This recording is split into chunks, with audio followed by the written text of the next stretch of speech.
Vamos a iniciar la cuarta unidad didáctica, que es el sílabo, la elaboración del sílabo, planificación microcurricular, pero ya en el sílabo.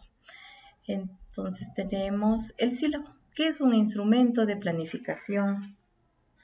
Es un instrumento de planificación de la enseñanza universitaria que cumple la función de guía y orientación de los principales aspectos del desarrollo de una asignatura, debiendo guardar coherencia lógica y funcional en la exposición formal de los contenidos y acciones previstas.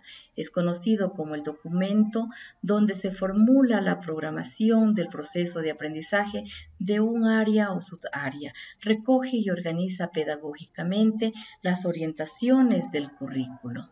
La estructura del currículo, según nuestros organismos de control, nos determina que deben de tener datos generales de la asignatura, relación de los resultados de aprendizaje del perfil de egreso con los resultados de aprendizaje de la asignatura, desarrollo de la asignatura en relación al modelo pedagógico, métodos de enseñanza de aprendizaje por aplicar, recursos didácticos por utilizar y resultados de aprendizajes por alcanzar. Contenidos: la planificación y desarrollo de las unidades temáticas con las actividades de aprendizaje, recursos didácticos, evaluación y escenario de los aprendizajes, sistemas de evaluación y por último las rúbricas como anexo. Vamos a ir desarrollando primeramente datos generales de la asignatura. Este cuadro lo tenemos ya en el programa analítico. Lo único que tenemos que hacer es trasladar, poner el nombre de la asignatura y el código que nos corresponde. El total de créditos que tiene esta asignatura multiplicamos por 40 si es rediseño, por 40 horas, o 32 horas si es diseño, si es malla anterior. Las actividades de aprendizaje ya están distribuidas, el 40% del componente de docencia, el 20% del componente de práctica y el 40% del componente de aprendizaje autónomo. Lo que tenemos que es trasladar esta información del programa analítico al sílabo. Como segundo punto, tenemos la relación de los resultados de aprendizaje del perfil de egreso con los resultados de aprendizaje de la asignatura. Los resultados de aprendizaje del perfil de egreso, lo que se espera que los estudiantes sepan y estén en capacidad de hacer al momento de graduarse. Seleccionamos uno de estos resultados de aprendizaje, uno o dos, o los que ustedes crean conveniente, que aporta su asignatura al cumplimiento de estos resultados de aprendizaje para la formación de un profesional, que es el perfil de egreso. El resultado de aprendizaje de la asignatura tenemos que redactarlos y hay que tener estas consideraciones. Comience con un verbo en acción, seguido por el complemento del verbo y por una frase que le provea al contexto. Utilice solo un verbo para cada resultado de aprendizaje. Evite términos vagos como saber, comprender, aprender, estar familiarizado con, estar expuesto a, estar consciente de. Estos términos se relacionan más a objetivos de enseñanza que a resultados de aprendizaje. Asegure que los resultados de aprendizajes de las asignaturas abarquen el o los resultados globales del perfil de egreso. Se deben observar y medir los resultados de aprendizaje. Asegure que se puedan evaluar estos resultados de aprendizaje. En la sección de contribución puede ser inicial, media o final.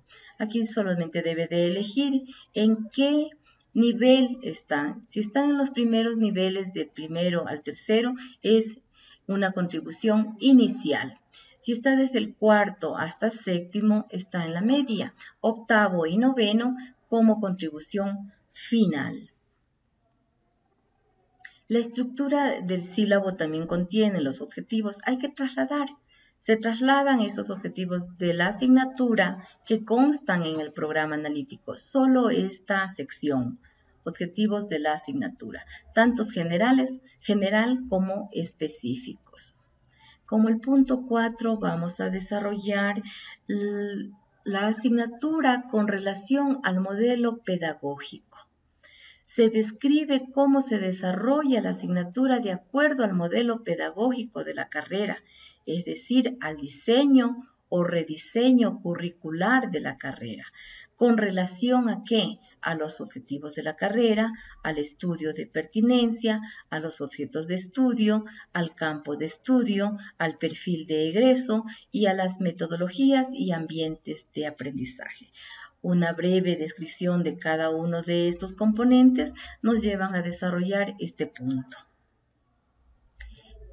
En el punto 5, aquí van nuestros contenidos, la articulación en la unidad. Vamos a ir desarrollando por unidades. Tenemos 4 unidades, empezamos con la unidad 1, ponemos nuestro resultado de aprendizaje, el primer resultado de aprendizaje que encontramos en el punto 2, el primero, lo trasladamos al resultado de aprendizaje de la articulación. Se recomienda que haya al menos uno por cada unidad temática. Redacten en verbos de acción los logros utilizando la taxonomía de Bloom. Tenemos los temas, las actividades de aprendizaje como metodologías, como aprender. Seleccionamos, está solo para seleccionar, seleccionamos las actividades pertinentes al contenido, llevando ese hilo conductor de cada una de las actividades de aprendizajes hasta llegar a los escenarios de aprendizaje.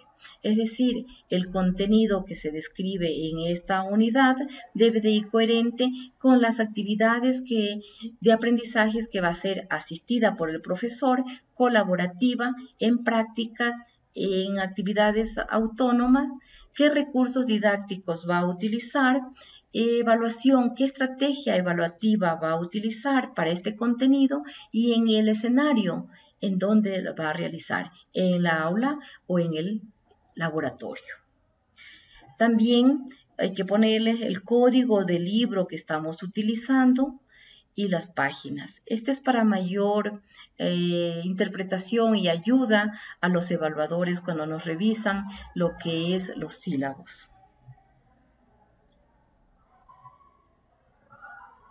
Como punto 6, dentro del sílabo, tenemos la evaluación del aprendizaje. El sistema de evaluación del aprendizaje en este apartado contiene criterios normativos para la evaluación de la asignatura.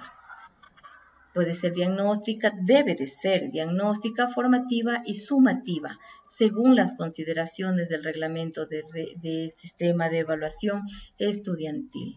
Nos determina que la evaluación del estudiante sea de estos 3 tipos, diagnóstico, formativo y sumativa. La diagnóstica se realiza previamente al desarrollo de un proceso educativo cualquiera que sea este.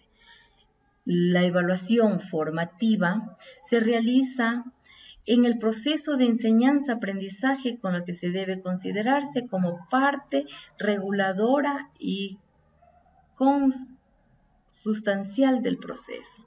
La sumativa, la evaluación sumativa, se realiza al término de un proceso instruccional o ciclo educativo.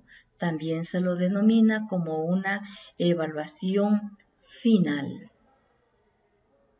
La evaluación del aprendizaje se define como el conjunto de operaciones que tiene por objeto determinar y valorar los logros alcanzados por los estudiantes en el proceso de enseñanza-aprendizaje con respecto a los objetivos planteados en los programas de estudio con la finalidad de reflexionar y tomar decisiones pertinentes y oportunas para optimizarlos.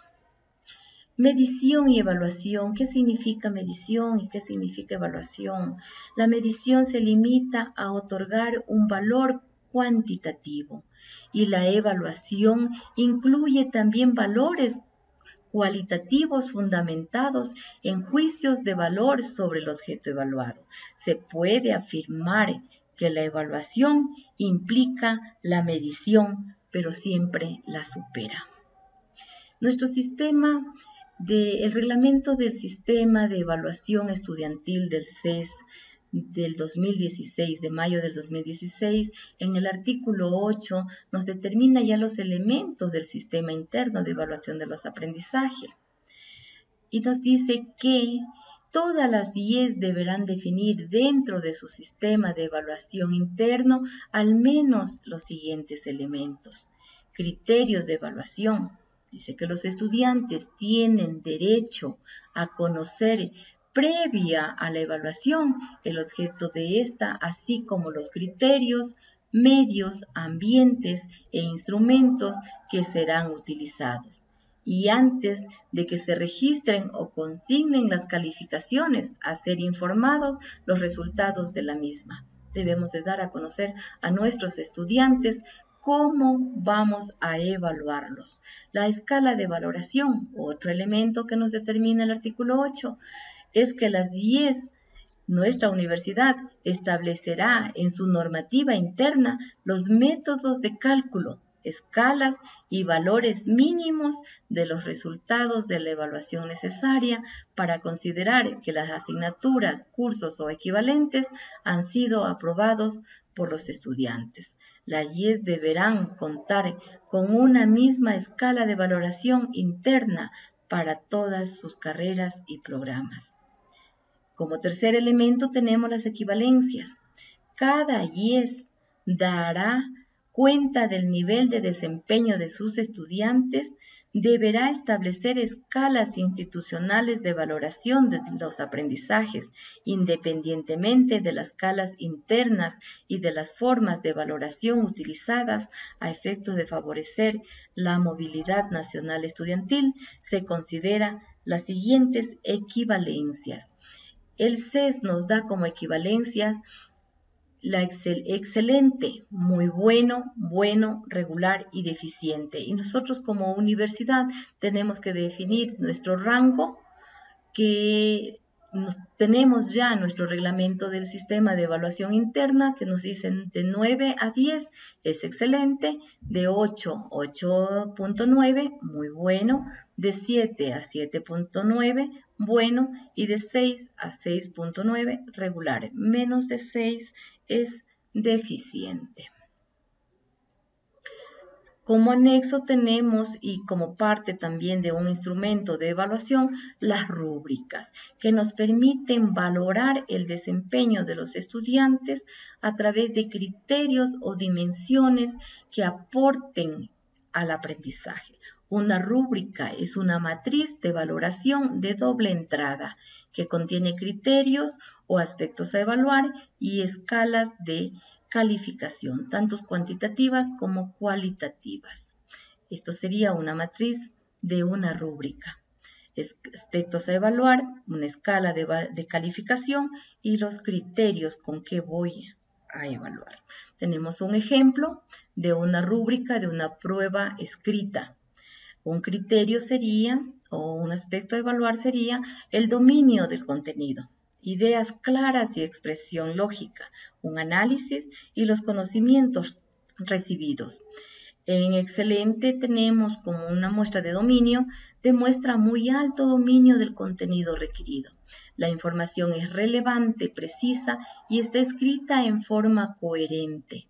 Como muy bueno tenemos que demuestra alto dominio del contenido, que la información es relevante, precisa y está escrita de forma coherente. Va bajando ese nivel de complejidad. En bueno tenemos que demuestra medio dominio del contenido, la información es relevante, es precisa y es coherente.